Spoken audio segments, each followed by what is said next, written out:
안녕하십니까. 예, 반갑습니다. 자, 이번 5월, 6월 강의는 5월은 고전 산문, 그리고 6월은 고전 시가 이렇게 이어집니다. 어, 고전 산문 부분과 고전 시가 부분은 어, 해마다 조금씩 변화가 있습니다. 나오는 부분에 보면 작년 같은 경우에는 어, 전체 문제에서 보면 고전 산문이 10점, 고전 시가가 8점, 현대시, 현대소설이 각각 8점, 이렇게 해서 작년에 34점이 되었습니다. 그래서 이게 매년 정해진 것은 아니고 어떤 해는 그러니까 2019년 같은 경우에는 전체적으로 보면 현대문학 비중이 높았습니다.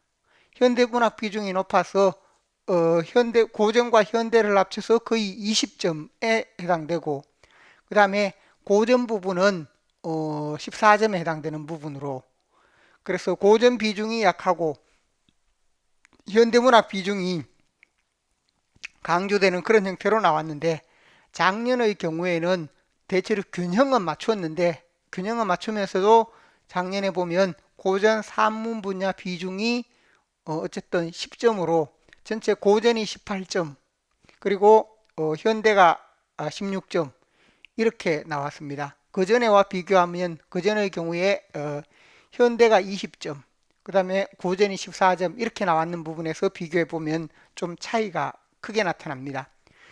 그래서 기본적으로 원래는 과거에 선택형으로 문제가 나올 때는 똑같이 8점씩 이렇게 배점이 되어 있었습니다. 그래서 네 문제씩, 현대소설 네 문제, 현대시 네 문제, 고전시가 네 문제, 고전산문 네 문제, 이렇게 균형이 맞았는데, 그 이후에 들어와서는 조금씩 그 균형이 달라져서 현대문학이 많이 나오는 해도 있고, 또 어떤 해는 고전문학이 많이 나오는 해도 있다라고 생각을 할 수 있습니다.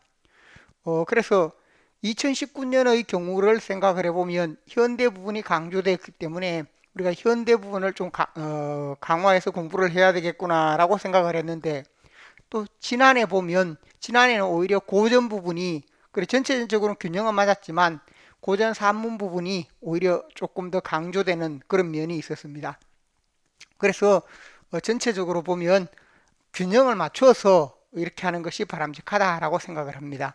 그래서 어느 한 해 한 해 따지는 것보다 전체 균형을 맞춰서 고전시가 고전산문, 현대시, 현대산문이 모두 중요하고, 해마다 들어가는 분에 따라서 그분이 현대 분이면 현대가 조금 강조되는 경향이 있고, 그 다음에 고전을 다루는 분이면 고전이 조금 강조되는 그런 경향이 있습니다.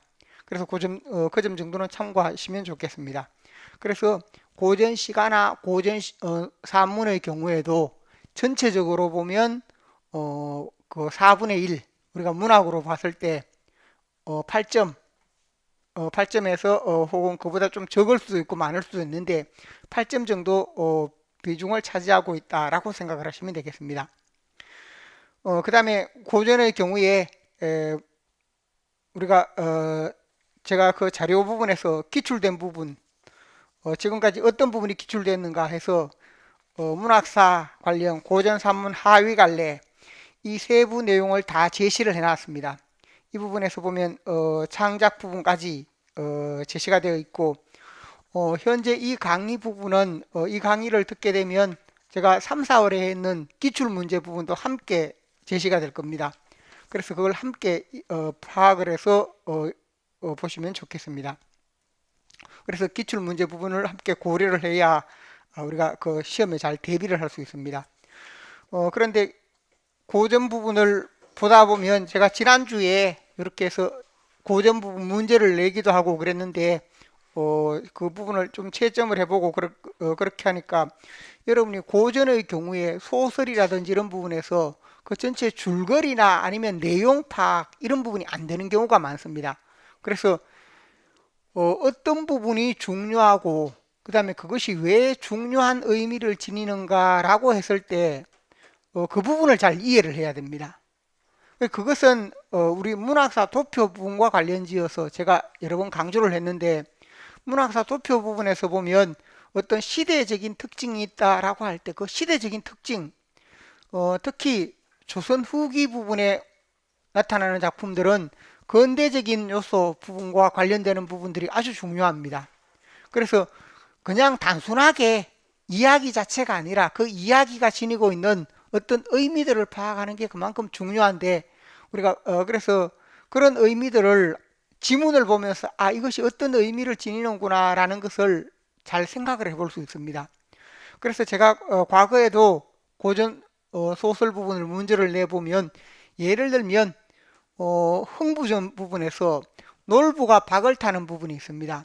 그 놀부가 박을 타는 부분에서도 제가 과거에 문제를 냈는데 그때 놀부가 박을 탄다고 할 때 놀부의 박에서 보면 금전이라든지 이런 부분에 해당되는 부분을 중요하게 여기는 것, 물질, 화폐를 중요하게 여기는 그런 부분들이 나타난다 하는 점을 생각을 할 수 있습니다. 그게 첫 번째이고 또 한편 두 번째 보면 놀부의 신분을 짐작할 수 있는 부분이 있다 그랬지요.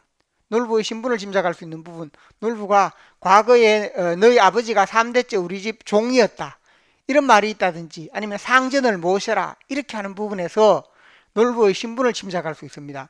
그러면 그 내용을 통해서 우리가 뭘 파악할 수 있는가 하면 놀부가 원래는 하층민이었는데 천민이었는데 도망한 노비의 자손으로 도망을 가서 경제적 부를 이룬 그런 인물이다라는 것을 우리가 생각을 할 수 있습니다. 그래서 그런 부분이 바로 뭐냐면 신분제의 동료 혹은 새로운 계층의 등장 이러한 부분으로 중요하다는 겁니다. 그래서 그러한 의미가 있고 또 제가 지난주에 그 문제를 하면서 여러분에게 풀게 했는데 그런 부분에서 보면 그 서동지전이 있죠. 그래서 쥐와 다람쥐의 그 대립을 다룬 서동지전. 서동지전 중에서 다람쥐가 악인으로 나옵니다. 그 다람쥐와 다람쥐 아내의 대립에서 나타나는 그 의미가 뭐냐? 라고 했을 때, 거기에서 보면, 오히려 다람쥐 아내의 경우에는 더 정의롭고, 또 남성보다도 사리 판단이 더 뛰어나다라는 점을 생각을 할 수 있습니다. 그러니까 조선 후기에 나타난 합리적인 여성상의 의미 등을 생각을 할 수 있습니다. 그 다음에 다람쥐와 그 다음에 서대주의 대립이다라고 할 때 거기에서 나타나는 부분 이런 부분의 경우 역시 마찬가지로 시대적인 의미 부분으로 본다라고 할 때 그 의미가 이 다람쥐의 경우 그 당시에 보면 송사를 통해서 조선 후기 사회 혼란상을 보여주는 부분이라든지 그러한 점도 있고 여러 가지 송사 소설이 많이 나타납니다. 그래서 쟁년 나이를 다투거나 아니면 송사로서 다투거나 그래서 그러한 의미들이 나타나는 부분들이 많다는 겁니다. 그래서 작품 자체에 담겨 있는 부분으로 우리가 중세에서 근대로 넘어오면서 시대적 변화가 있는 부분 이런 부분을 지문에서 읽어내야 됩니다. 그래서 그러한 부분을 잘 찾아내는 것이 중요한데 우리가 보다 보면 그냥 이야기만 생각을 해서 그 세부적인 특징들을 찾아내지 못하는 경우들이 많은 것 같습니다. 그래서 그걸 여러분들이 다시 한번 생각을 해보시면 좋겠습니다. 그래서 기출문제 부분은 5, 6월 강의를 듣더라도 이미 3, 4월에 했는 부분이 열려있기 때문에 여기에 있는 내용들은 따로 기출문제 부분은 이미 우리가 다 다루었기 때문에 설명을 하지 않겠습니다. 그 다음에 뒤로 넘어가면 6페이지 부분에 보면 지금까지 출제되었던 문제가 다 있습니다. 그래서 2000년에 어떤 문제가 나왔고 해서 97년까지 작년에 보면 꼭두각시 노름 중에 매사냥, 봉산탈춤의 양반과장 이게 나왔고 그 다음 이생규장전과 운영전 이런 부분이 나왔습니다. 그래서 이런 부분들이 있고 그 아래로 보면 국선생전, 대궁거사전, 박씨부인전 이렇게 해서 2019년 부분에 나왔고 그래서 쭉 그 세부 내용이 정리가 되어 있기 때문에 이것은 여러분들이 참고를 하시면 좋겠습니다. 그 다음에 7페이지부터 보면 하위갈래와 소설 유형에 따라서 하위갈래 그래서 그 부분이 민담 전설이나 민담 그 다음에 가전, 탁전 이것에 해당되는 부분. 그 다음에 소설 부분에 해당되는 것. 그래서 소설에서 보면 전기소설, 환몽구조소설, 염정소설, 영웅소설 등등 이렇게 해서 영웅소설 중에서도 역사영웅, 창작영웅, 그 다음 판소리계 소설, 가정소설, 세태소설, 연암 박지원의 소설, 그 다음 야삼계열의 소설, 주로 소설 부분에서 시험이 많이 나왔습니다. 위에 보면 설화나 가전 등도 일부 있긴 하지만 주로 소설에서 시험이 많이 나왔고, 이게 소설 부분을 유형으로 분류를 해놨습니다. 그래서 이 유형 부분에 따라서 우리가 공부를 해가면 좋습니다. 그래서 이렇게 제시가 되었고, 그 다음에 뒤에 가면 8페이지부터 고전산문 기출작품 및 중요작품, 여기에서는 기출된 작품들도 있고 기출에 안 나왔지만 중요한 작품들이 있습니다. 그래서 기출된 작품과 중요한 작품들이 있다고 할 때 세부적으로 그 내용들이 다 제시가 되어 있습니다. 그래서 기타에 있는 부분들이 우리가 다시 살펴보고 해야 할 부분입니다. 그래서 전체적으로 중세전기, 중세후기, 조선전기, 조선전기부터는 이제 소설에 해당됩니다.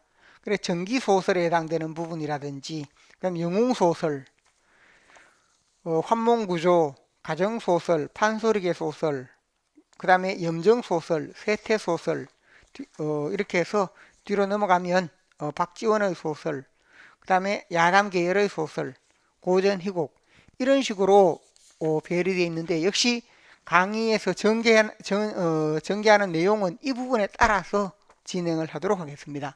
그래서 이 부분에 따라서 진행을 하는데, 제가 작년까지는 설화, 그 다음에 가전 이 부분을 먼저 다루었는데, 설화 가전 부분은 원래는 그 작년 했는 부분으로 합니다. 그래서 그걸 좀 열어달라고 하고 소설 부분을 중심으로, 왜냐하면 설화 가전 부분을 먼저 하다 보면 그 부분이 중요하긴 한데 시험에는 설화 부분이나 가전 부분이 크게 많이 나오지는 않았습니다.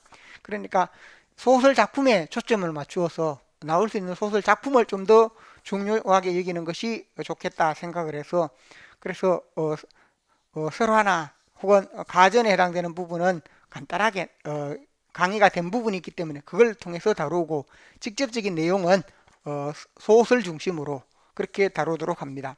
그래서 그 점을 참고를 하시고, 그 다음에 11페이지에 보면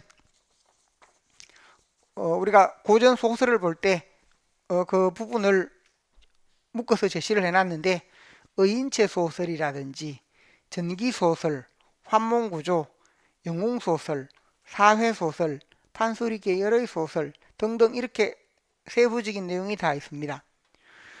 그럼 우리가 이런 부분을 보면, 제가 항상 고전 소설을 볼 때 고전 소설 작품들은 이 부분이 소설의 유형에 해당되는 건데, 하위 유형에 해당되는 부분인데, 고전 소설 전체에서 하위 유형을 알면 이게 하나의 좌표가 된다는 겁니다.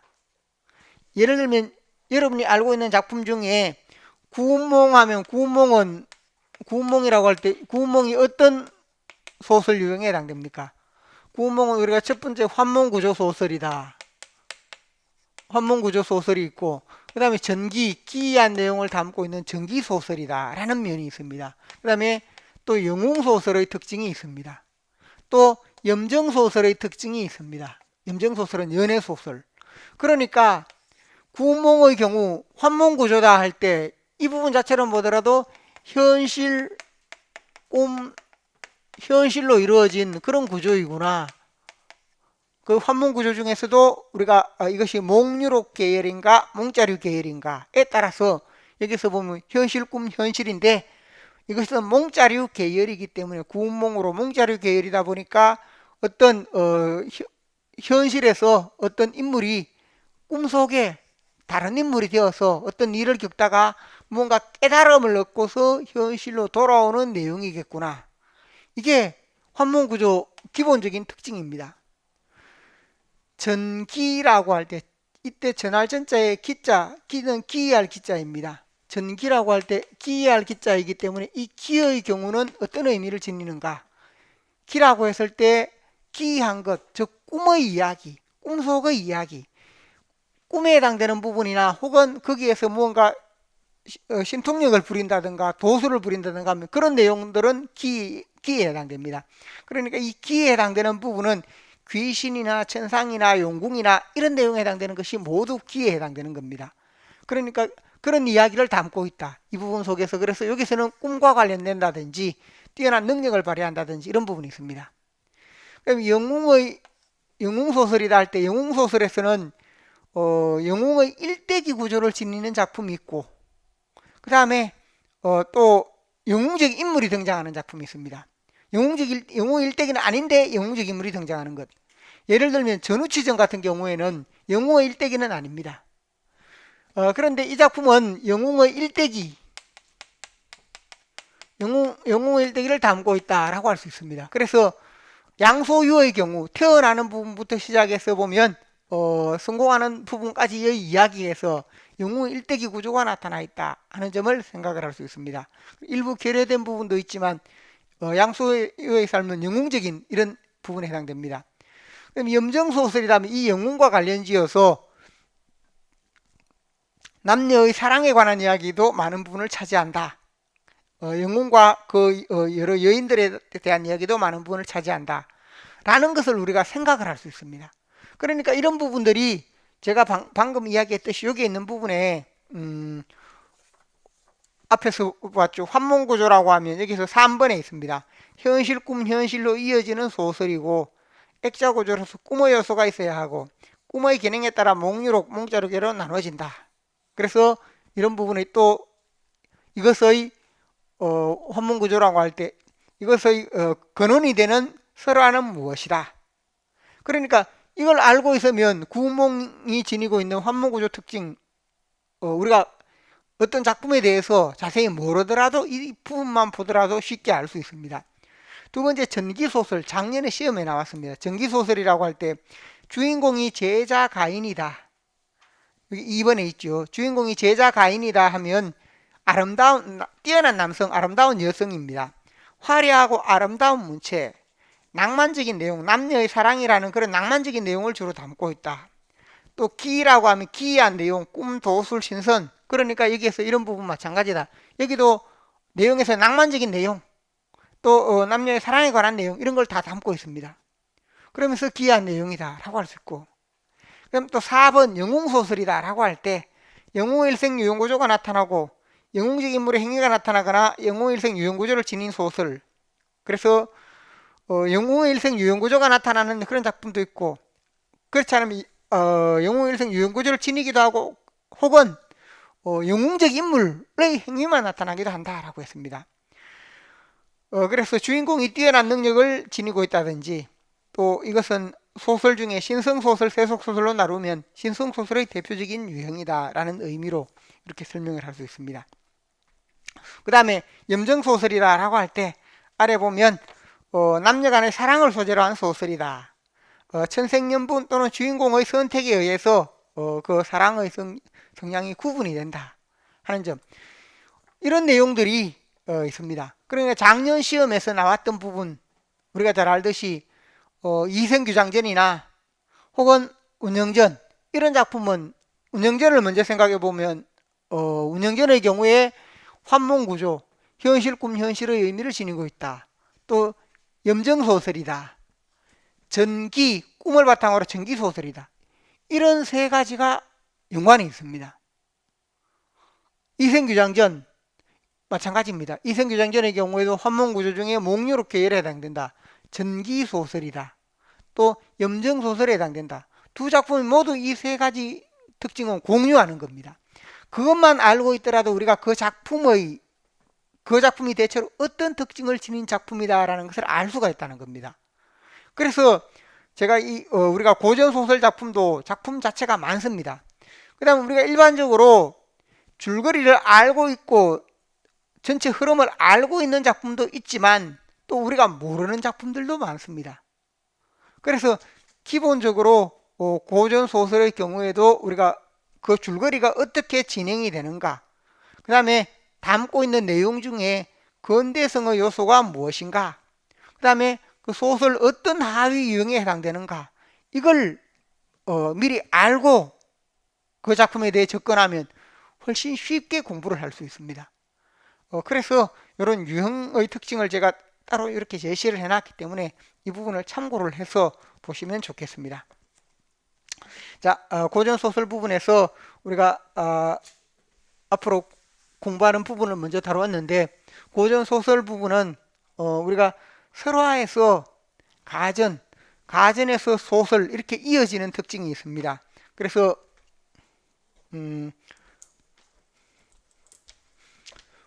우리가 보면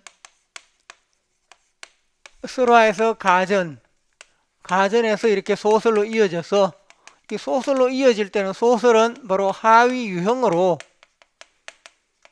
나타난다라고 했고, 그래서 이 소설이 여러 가지 이 하위 유형이 있을 때 앞에 있는, 여기에 있는 이 설화의 요소, 다양한 설화의 요소들이 모두 뭐가 되는가 하면 이것의 원천이 된다는 겁니다. 고전 소설은 다양한 설화가 원천이 되어서 소설로 이어지는 경우가 많다라는 겁니다. 그래서 역시 마찬가지인데, 여러분이 자료에서 보면 제가 11쪽 자료 11쪽에 그 부분, 이 부분이 핵심 내용이 많이 제시가 되어 있는데, 왜 그런가 하면 소설 유형의 특징이 앞에 내용에 제시가 되어 있고, 두 번째는 설화에서 소설로 이어지는 부분, 설화에서 소설로 이어진다 할 때 어떤 설화에서 어떤 소설로 이어지는가. 그래서 우리가 설화가 소설의 원천이다라고 이야기했죠. 그러니까 문학사 도표 부분에 보면 역시 문학사 도표에도 이 부분이 비면에 정리가 되어 있습니다. 그리고 문학사 도표를 보면, 제가 문학사 도표를 보면서 이걸 자세히 설명했습니다. 우리 고전 시가의 경우에는 민요가 뭐라고 했습니까? 민요가 고전 시가의 원천이라고 합니다. 고전 소설의 경우에는 뭐라고 합니까? 설화가, 다양한 설화 부분을 바탕으로 해서 거기에 무엇이 덧붙거나 혹은 설화의 모티프를 바탕으로 해서 고전 소설이 나타나게 된다라고 강조를 했습니다. 그래서 그 점에 따라서 설화, 가전, 소설, 가전의 경우에 우리가 설화의 경우에 그 앞시기에부터 보면 신화에서부터, 신화 전설 민담에 있던 그런 내용들이 가전을 거쳐서 그리고 소설로 이어진다. 여기 가전은 시기적으로 의미가 있지만 핵심이 되는 것은 설화에서 소설입니다. 그래서 설화에서 소설이 된다라고 할 때 이 작품들이 어떤 설화의 영향을 받았는가, 그게 보면 하나같이 다 그걸 정리를 해놨습니다. 우리가 소설 중에 전기소설을 하면 금오시나 이렇게 할 때 뭐과 관련이 있는가 하면 직이설화나 수삽성남, 김형, 감호, 조신설화 등등 이렇게 수많은 전기소설들이 있습니다. 이러한 부분이 영향을 미쳐서 나중에 소설에 영향을 미쳤다. 환문구조하면 조신설화라든지 이런 부분이 영향을 미쳤다. 영웅소설하면 단군시나 주몽시나 이런 부분들이 뒤에 영향을 미쳤다. 그래서 세부 내용이 다 제시가 되어 있습니다. 그 다음에 춘향전이라고 할 때, 춘향전의 경우에도 역시 마찬가지로 앞에 보면 관탈 민녀설화, 염정설화, 암행어사, 신원설화 이런 부분들이 이런 설화에서 춘향전으로 이어졌다는 겁니다. 그래서 우리가 고전 소설의 경우 설화가 그 원천이 되기 때문에 그 원천이 되는 부분을 잘 이해할 필요가 있습니다. 자, 그래서 우리 책에서 보면 책의 체제가 어떻게 되어 있는가 하면 여러분이 책 차례에서 보면 설화에 해당되는 부분, 설화뿐만 아니고 거기에 보면 문학 비평에 해당되는 그런 내용까지도 다 제시가 되어 있습니다. 그래서 앞쪽에 보면 맨 먼저 제시되어 있는 부분이 자료에서 고전 문학사나 고전 산문 일반에 해당되는 내용이 있습니다. 그리고 이 일반에 해당되는 내용이 있고, 3장에 보면 우리 차례에서 설화 부분이 있습니다. 설화의 이해, 설화 작품 감상 이렇게 해서 단군신화에서부터 시작해서 제석본풀이까지 당구신화에서 제석분풀이까지 이렇게 설화 부분이 있습니다. 그래, 그 설화에 해당되는 내용이 있고, 그 다음 가전, 수필, 가전에 해당되는 부분과 고전, 수필에 해당되는 것. 수필은 교술관례이지만 이게 함께 묶어서 가전에 해당되는 부분과 그 다음에 수필에 해당되는 부분을 따로, 수필의 경우에도 난중일기까지 여기서 가전과 수필을 따로 묶어서 제시했고, 그래서 설화 부분, 가전과 수필 부분, 고전산문에 나올 수 있는 부분들입니다. 그 다음에 뒤로 넘어가면 소설이다라고 해서, 이때 소설 부분에서 보면 하위 유형으로 나누어서 이렇게 이 책의 전체 내용이 제시되고 있다 라는 점을 참고하시기 바랍니다. 그래서 항상 소설 부분을 할 때는 그 소설의 하위 유형을 먼저 알고, 그 다음에 어떤 설화에서 영향을 받았다, 항상 설화와의 연관성을 중요하게 생각을 하면서 공부를 해가야 됩니다. 자, 그래서 그 점을 반드시 생각을 하면서 보시면 좋겠습니다. 자, 그래서 전체 흐름을 정리를 해놓은 부분이 있고, 책의 내용이 그래서 이렇게 이어진다라는 점은 참고를 하시면 좋겠습니다. 뒤에 가면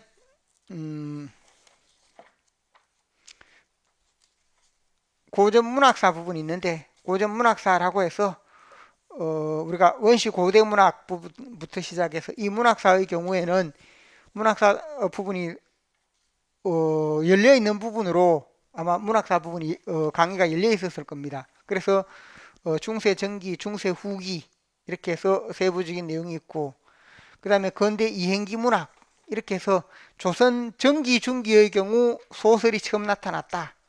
그 다음에 근대 이행기에 그 소설이 이어지는 부분. 근대 이행기라고 할 때, 이행기라고 하는 부분이 바로 중세에서 근대로 나타나던 그런 특징이었습니다. 그래서 우리 문학사 도표에서 제가 가장 강조했던 시기가 어느 시기입니까? 바로 이행기입니다. 그래서 문학사 도표 부분을 혹시 안 들은 분들은 유튜브에도 올라가 있고 문학사 도표에 관한 설명을 했습니다. 그래서 그 근대성의 요소를 잘 기억을 하고 있어야 됩니다. 근대성의 요소가 바로 뭐냐 하면 개별 작품에 그게 어떻게 나타나는가.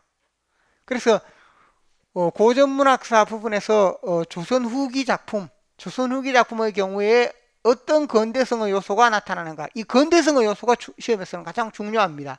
중세에서 그것을 벗어나려는 내용, 중세에서 벗어나서 뭔가 근대적인 것으로 나아가려는 그런 내용이 어떤 사건으로 제시되거나 아니면 어떤 모티프로 제시되거나 그럴 때 그게 중요하다는 겁니다.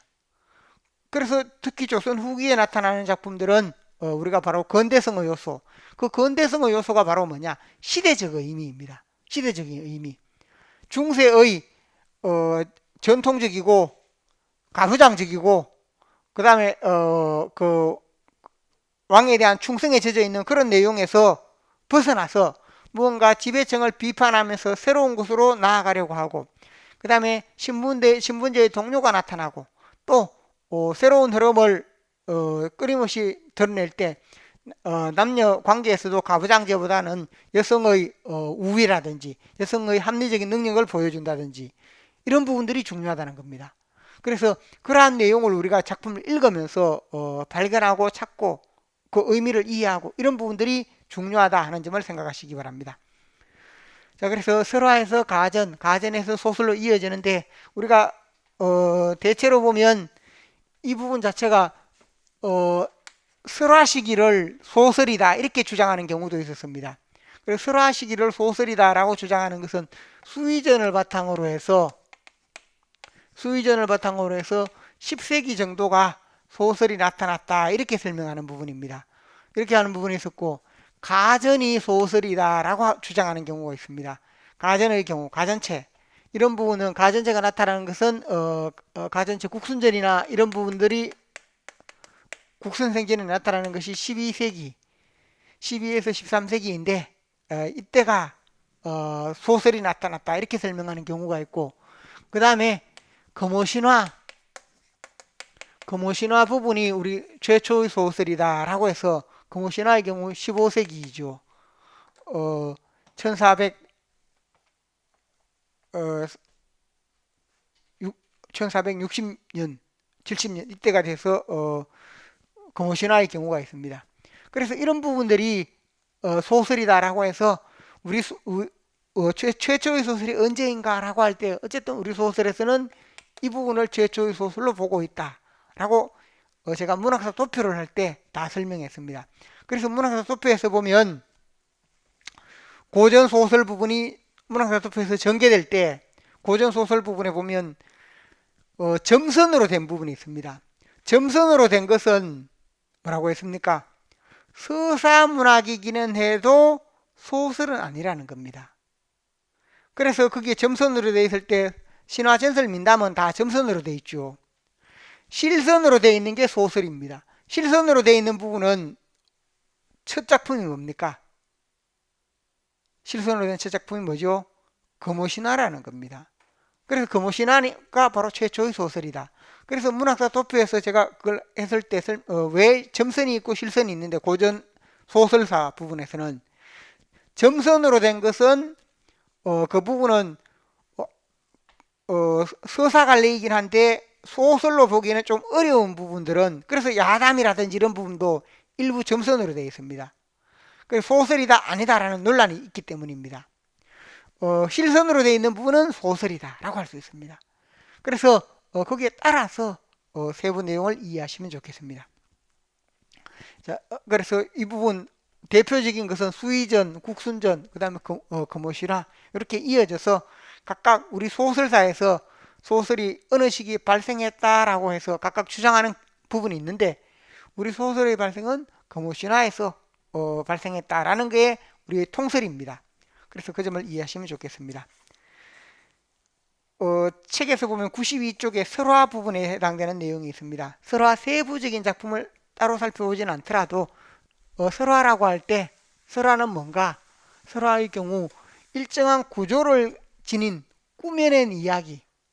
설화라고 할 때 여기서 보면 일정한 구조를 지니고 있다. 일정한 구조, 서사의 틀을 지니고 있고 그 다음에 허구성, 서사성. 그래서 여기서 허구성하는 것은 꾸며낸 이야기이다. 일정한 구조를 지니고 있고 허구성, 서사성, 그 다음에 이거 외에도 민중성이라든지 산문성이라든지 이런 부분들이 일반적인 설화의 특징이다 라고 생각을 하시면 되겠습니다. 그래서 가장 중요한 것은 꾸며낸 부분이고 일정한 구조를 지니고 있다라는 부분입니다. 그래서 이런 설화 부분이 있고 이 설화 부분에서 앞서 이야기했듯이 민중들의 이야기인데 이런 이야기에서 나중에 여러 가지 모티프가 나타나고 설화에 있던 이런 부분에서 다양한 어떤 사건이나 모티프라든지 이런 부분들이 뭐냐 하면 나중에 이 소설에서 이런 부분들이 소설의 원천이 된다.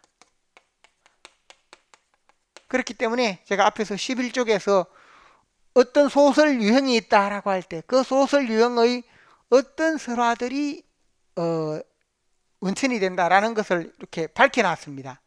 그래서 그걸 항상 보면서 잘 기억을 하고 있기 바랍니다. 그래서 문제에서 보면 소설의 원천은 설화이다라는 것이 있어서 소설과 설화 이 부분을 함께 문제로 내는 부분들이 많습니다. 과거에 보면 춘향전의 경우라든지 그 다음에 춘향전과 그 광탈민녀설화라든지 이런 부분을 문제로 이렇게 내는 경우도 있었습니다. 그래서 어떤 그런 부분을 문제로 내면 이것은 근원설화와 소설을 비교하기 위한 그런 의미의 문제이구나 라는 것을 알 수가 있다는 겁니다. 자, 그래서 이러한 점을 생각을 하시고 그 다음에 가전체로 이어진다 라고 할 때 가전의 경우에는 작자가 있습니다. 작자가 있다. 그럼 설화의 경우에는 그 작자가 있더라도 여러 사람이 처음에 지은 사람이 있기는 있었는데 덧붙거나 아니면 이 전해지면서 변화되거나 그렇게 됩니다. 그래서 작자를 특정해서 누구다라고 말할 수가 없다는 겁니다. 그런데 가전은 누가 지었다라는 게 있습니다. 누가 지었다. 그래서 이 부분이 분명하게 있고 그 다음에 어떤 주제에 따라서 이야기를 이야기를 만들었다. 이런 부분이 어떤 주제에 따라서 이야기를 만들었다라고 할 때 이런 부분들은 그만큼 소설에 가까운 부분입니다. 작자가 있고 이런 부분은 소설에 가깝다라고 이야기할 수 있습니다. 그러나 소설에 미달되는 점은 뭔가? 나중에 이건 다시 한번 설명할 텐데 소설에 미달된다 할 때 그 가전의 경우에 이 부분은 우리가 이야기 구성에서 보면 교술갈래라고 했고 이 부분은 과거에 있었던 사서의 기록, 완전한 허구성이 아니라 사서의 기록을 바탕으로 했다. 사서의 기록을 바탕으로 한다라고 하면 과거에 있었던 내용. 그러니까 완전한 허구성이 아니다라는 점에서 이것은 뭐가 되는가 하면 이런 점은 위의 경우 소설에 가까운데 이런 부분은 소설에 좀 미달되는 면이 있다라고 설명을 할 수 있습니다. 그래서 이 가전의 경우에는 과도적인 갈래이다. 설화에서 소설로 넘어올 때 어떤 과도적인 그런 특징을 지닌 갈래이다 라고 설명을 합니다. 그 다음에 소설로 이렇게 해서 넘어오게 되면 완전한 허구성을 지닌 이야기로. 자, 그래서 이 흐름을 이해하면 좋겠는데 우선 앞에 보면 설화가 있다라고 할 때 설화 속에는 신화 전설 민담이 있습니다. 설화 속에 신화라든지 전설, 민담으로 이렇게 나누어지는데 제가 앞서도 말씀드렸는데 현재 이 했는 내용은 제가 1주차 내용은 나중에 영상으로 이렇게 다시 올릴 겁니다. 거기에 이 세부 내용이 다 설명이 되어 있습니다. 그러니까 그걸 참고를 하시면 좋겠습니다. 그래서 여기서는 신화전설 민담의 차이에 대해서도 다 설명이 되어 있습니다. 여기서는 설화 속에서 이 차이에 해당되는 것이나 특징에 해당되는 것이나 이걸 자세하게 설명하고 지문에 다 적용을 해놨습니다. 그러니까 그 차이 특징 부분은 그 점을 참고를 하시면 좋겠고, 그래서 여기 따로 설명을 하지는 않습니다. 그 다음에 설화의 소설화라고 해서 이게 우리 책에서 95쪽에 보면 설화가 어떻게 소설화되었다라는 그런 내용이 있습니다. 설화에서 소설화되는 부분. 그 다음에 97쪽에 넘어오면 고전 산문의 흐름, 조선 전기 소설사 개관. 그래서 우리가 여기도 큰 특징은 다 세부적으로 설명이 되어 있는데 뭐냐면 설화에서 설화 시대가 있고, 그래서 우리가 삼국 시대, 통일신라 시대, 그 다음에 고려 시대 이렇게 쭉 거쳐오면서 조선 시대 이렇게 되면 대부분 앞의 경우 신화전설 민담에서 설화 시대입니다. 그리고 고려 시대에 들어와서 잠깐 가전이 있었고 그럼 조선 시대에 와서 소설이 나타난다라는 의미로. 그래서 여기서 보면 조선 전기 소설사라고 할 때 그 이전의 경우에는 조선 시대에 와서 소설이 나타나는데 여기에 있던 것은 서사 문학사이긴 해도 아직 소설은 아닙니다. 소설은 아니고 소설사라고 할 때는 뭐냐? 금오신화부터 소설이기 때문에 금오신화부터 이제 소설이다라고 해서 조선 전기 소설이라고 했을 때 조선 전기에 이제 소설이 발생해서 금오신화라든지 이런 작품이 일부 있었고 그 다음에 조선 후기로 넘어갑니다. 조선 후기로 넘어가는데 앞에 조선 전기 부분에 이 소설이 있었으면 조선 전기의 경우 금오신화나 아니면 일부 작품들이 문학사 도표에 보면 제시가 되어 있습니다. 그 다음에 조선 후기에 오면 이제 소설이 다양해집니다. 소설은 다양해지는데 작품, 지은 작자가 알려진 부분은 별로 없습니다. 작자가 알려진 부분은 별로 없다. 그래서 그걸 뭘로 하는가 하면 조선 후기 소설, 조선 전기가 아니고 조선 후기 앞의 경우에는 좀 신성소설이다. 그 뒤의 경우에는 또 세속소설이다 라고 해서 신성소설과 세속소설 등을 구분하는 내용이 있습니다. 이 역시 마찬가지로 일주 강의에서 다 다뤄지는데 제가 여기서 배경 지식을 위해서 간단하게만 설명합니다.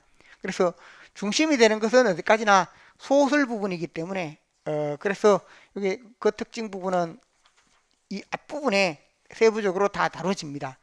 그래서 여러분들이 이 내용을 참고를 하시면 되겠고 그 다음에 고전소설 부분에서 보면 작자와 독자 우리가 이 소설사의 흐름 부분을 생각을 하고, 그 다음에 고전 소설에서 작자가 누구인가, 독자가 누구인가, 이런 부분에 해당되는 것. 역시 이것도 세부적으로 다 설명을 하고 있습니다. 그래 고전 소설의 작자, 독자에 해당되는 부분. 작자는 직업적 작가층으로 이렇게 그 몰락한 양반들이 주로 작품을 지었다라고 보는 경우가 일반적입니다. 그래서 그 부분이 고전 소설의 작자층에 보면 3번 직업적 작자층 하는 부분이 있습니다. 그 내용을 바탕으로 이해를 하시면 됩니다.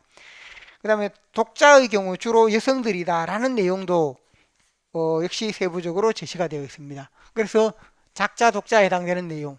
그 다음에 마지막으로 고전소설과 관련 지었을 때 고전소설론,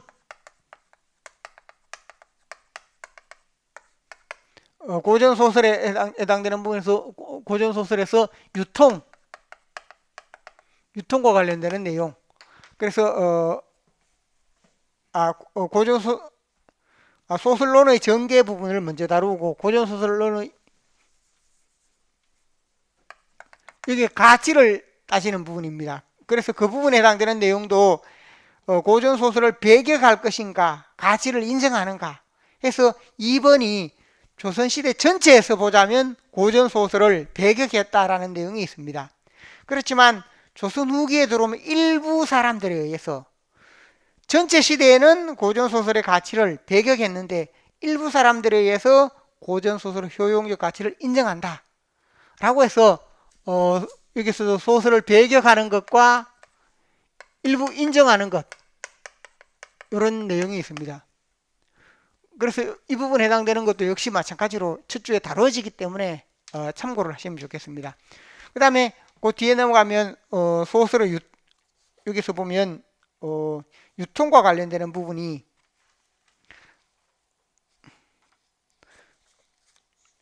작자 독자 부분에 앞에 지나왔는데 유통되는 단계에서 106쪽에 고전소설의 유통과정,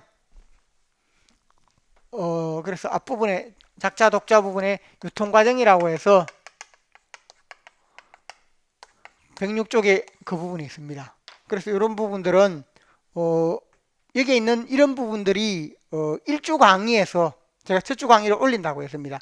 거기에서 중요하게 다뤄지는 내용들이고 이걸 제가 중심으로 설명을 하고 있습니다. 그러니까 이건 여러분들이 그 강의를 한번 들으면서 여기서는 다시 복습 차원에서 한번 제시했다라고 생각을 하시고 참고로 보시면 좋겠습니다. 자, 그래서 이렇게 이어져서 나중에 그 다음에 이제 들어가면 구체적으로 이제 설화 작품이 있습니다. 설화 작품이라고 해서 구체적으로 보면 신화에서 112쪽에 가면 설화, 고대 건국 신화에서 단군 신화나 주몽 신화가 있고 삼국 통일 시대의 설화, 여러 가지 설화가 있고 고려 시대 여러 가지 설화들이 있습니다. 설화 중에 제가 중요한 부분은 1주 강의에 다 설명을 해놨습니다. 이 설화 중에 단군 신화나 주몽 신화부터 시작을 해서 다 설명을 했기 때문에 제가 앞서 말씀드렸죠. 원래는 강의를 좀 다르게 한다고. 원래는 이런 부분을 하나하나 설명을 해가야 됩니다. 근데 이런 부분들이 중요하긴 한데 시험에는 이게 덜 나온다는 겁니다. 그래서 이 부분은 제가 간단하게 여기서 언급을 하고 강의는 1주 강의에서 올려놓겠습니다. 올려놓으면 다 이 부분이 세부적으로 다뤄집니다. 자세하게 다뤄지니까 그걸 한번 더 보면서 내용을 이해를 하면 됩니다. 그래서 단군 신화부터 시작해서 설화 부분에 해당되는 것, 설화에서는 뭐가 중요한가? 모티프가 중요합니다. 제가 앞에 이야기했죠. 이런 부분에서 어떤 소설이 원천이 되는가, 어떤 부분과 연관이 있는가, 이걸 다 중요한 작품들은 설화 부분을 뽑아서 설명을 하고 있습니다. 그래서 이 부분을 설명하는데도 시간이 많이 걸리고 오래 걸렸습니다.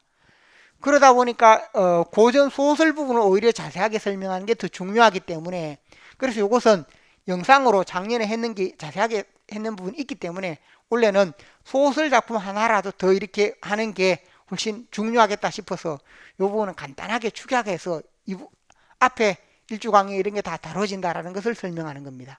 그래서 설화 다음에 가전, 그 다음에 수필, 이런 내용을 다 설명을 하고 있습니다. 자, 그래서 이 부분을 참고를 하시고 그 다음에 뒤에 오면 가전 부분을 거쳐서 가전 및 수필 부분을 거쳐서 가전이나 수필 부분도 이렇게 세부 내용을 다 다루고 있습니다. 이 부분도 다 설명이 되어 있기 때문에 참고를 하시고, 그 다음에 구체적으로는 고전 소설 부분, 제1장에 있는 게 전기소설입니다. 1장 부분에 전기소설 해서 고전 소설은 제가 앞서 말씀드렸죠. 전기소설 부분인데, 이 전기소설의 내용에서 보면 뭐가 되어 있는가 하면 이 전기소설 부분에서 이제 유형별로 이렇게 이루어집니다. 그래서 제가 작년 강의는 거의 2주차까지가 뭐냐면 이 내용과 설화 부분과 그 다음에 고전 가전에 해당되는 부분, 수필에 해당되는 부분, 수필도 우리가 가끔씩 시험에 나오기 때문에 그 중에 중요한 것을 골라서 설명한 내용들이 많았습니다. 그리고 거의 3주차가 되었어야 전기소설부터 소설 부분을 다루었습니다. 근데 그렇게 하다 보니까 앞에 덜 중요한 부분을 너무 자세하게 다루는 것 같아서, 그래서 그 부분에 해당되는 내용들은 모두 뭐냐 하면 앞서 이야기했듯이 여러분들이 영상으로 하는 것으로 미루고 소설에 해당되는 부분을 중심으로 이렇게 세부적으로 전개한다 라고 생각을 하시면 되겠습니다. 그래서 1장에 있는 부분이 전기소설이다 라고 할 때, 전기소설의 경우 우리가 이 책의 구성이 전기소설이 되어 있으면 전기소설 앞부분에 전기소설 2에 해당되는 내용이 있고, 전기소설 중에서도 금오신화가 있으면 금오신화라든지 아니면 그 뒤에 쭉 이어지는 작품들이 있습니다. 그래서 이런 작품들을 세부적으로 다루도록 그렇게 합니다. 자, 그래서 우리가 한 작품을 볼 때도 금오신화라고 했을 때도 예를 들면 이생규장전, 이생규장전은 우리가 전기소설에 해당되는데 전기소설이면서 또 어떤 특징이 있습니까? 이생규장전이 전기소설이기도 하지만 환문구조 소설이기도 합니다. 또 염정소설의 특징도 지닙니다. 그러니까 한 작품이 있을 때 우리가 어떤 시험에 나오거나 아니면 어떤 문제로 나올 때 그 작품이 어떤 특성을 지니고 있다라는 것을 잘 알고 있으면 우리가 그만큼 시험에 쉽게 대응을 할 수 있다 하는 점을 참고하시기 바랍니다. 또 작년과 같은 경우에 여러분이 보면 바로 애정전기소설, 애정전기소설이 묻는 게 시험에 나왔지요. 그러니까 애정전기소설 같은 경우에 전기소설의 특징에 있는 이 내용이 바로 답입니다. 전기라고 할 때 기이한 내용이라든지 이걸 담고 있다. 주인공이 제자 가인이다. 그래서 남성과 아름다운 여인의 이야기, 뛰어난 남성, 아름다운 여인의 이야기, 아름답고 화려한 내용이다. 낭만적인 내용, 남녀의 사랑을 담고 있다. 이런 부분들이 애정전기소설의 특징입니다. 이게 바로 작년에 문제에서 보면 앞에 나왔던 문제에서는 이게 답이 된다는 겁니다. 그래서 우리가 애정전기소설의 특징, 바로 기이한 내용을 담고 있는 것과 남녀 간의 사랑을 담고 있다. 이 내용이 핵심입니다. 이 전기소설의 특징이 바로 답이 된다는 겁니다. 자, 그래서 이런 부분을 잘 이해하는 게 필요하고, 전기소설의 특징을 지닌 작품, 이렇게 놓으면 설화, 소설, 어떤 설화에서 어떤 소설로 이어진다. 이 부분이 바로 뭐냐 하면 앞서 이야기했듯이 우리 이 자료의 경우로 보자면 11쪽에 해당되는 그런 내용입니다. 자, 그래서 잠시 쉬었다가 여기에서 이제 구체적으로 고전 소설 부분을 다룹니다.